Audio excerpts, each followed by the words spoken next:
It is my honor to introduce Beth Kerttula, a lifelong Alaskan and attorney, the former president of the Alaska Bar Association, former assistant attorney general to the Alaska Coastal Management Program, who served 15 years in the Alaska State House.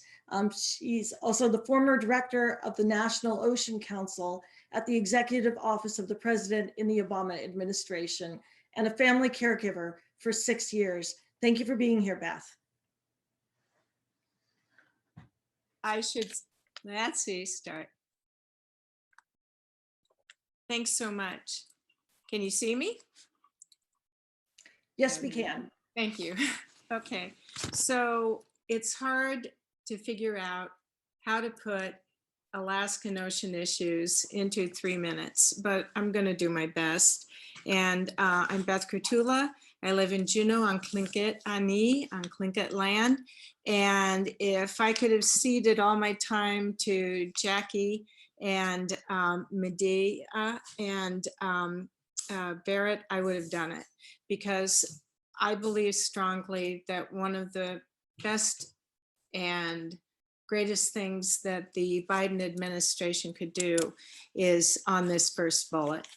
When I got to go serve under President Obama, which is one of the greatest honors of my life, to go be the director of the National Ocean Council for him, one of the reasons I did it is because under President Obama and his national ocean policy, Indigenous people were front and center. They weren't just at the table. They actually were front and center with the states and the federal government in making decisions over the ocean. And we must have that. We must have their traditional ecological knowledge or we will fail.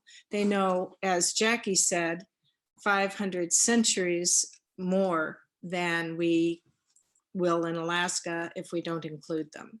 So it's critical. The second thing that I believe is critical is also in the first bullet, which is under any definition of environmental justice, it is not acceptable to allow communities to go right into the ocean and not assist them.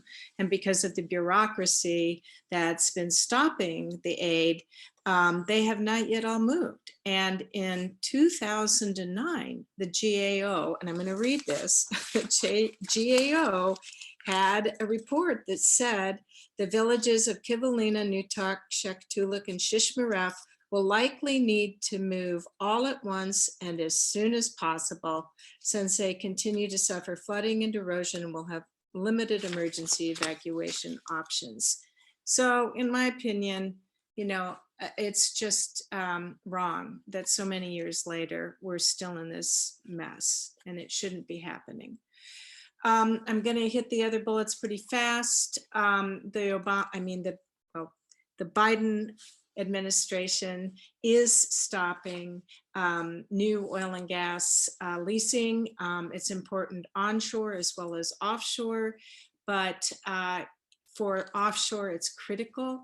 If you have a blowout in remote Arctic waters, you could literally kill a sea. We couldn't pick up oil in the warm water of the Gulf of Mexico. You know, the Macondo BP spill blowout proved that. So what's going to happen in the Arctic where we're remote? We have no cleanup really to speak up. And there's just no way to get it there. It's really difficult. So it's better to have prevention, as many, many people recognize, and as I believe this administration will recognize. We've talked a little bit about carbon on the land, the ocean, the third bullet here, the ocean is a big carbon sink, and we've got to stop carbon. This is the overall challenge, stopping carbon from entering the atmosphere and entering the ocean, because it creates acidification, which will then harm all ocean life. You can see pictures of shells just disintegrating. And here's the polar bear on this slide. We're going to leave it in a second. And as one of the speakers pointed out, they are going extinct, and it's our dilemma in Alaska. So next slide, please. Quickly, one of the solutions and having some great responses, particularly studied in Australia, is to create protected areas in the ocean as we do on land to protect fish and to protect sea life. We must control Arctic shipping before it does get out of hand. I think one of the first slides showed the increase in shipping on the circle line, but also over the top. We're even seeing cruise ships, which is almost unfathomable. So we've got to get ahead of that.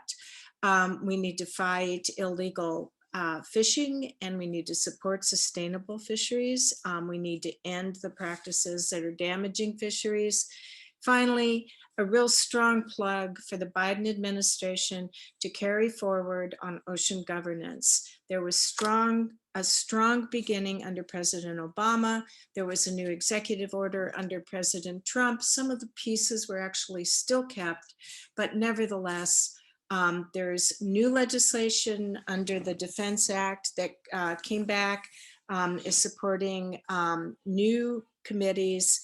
And we need strong Alaskan representation on all federal committees, of course, but especially Indigenous representation, because we are the ocean state. Sorry, Rhode Island, but we actually have more shoreline than the rest of the country put together. And we are ocean. So thank you so much. My honor to be here with other Alaskans.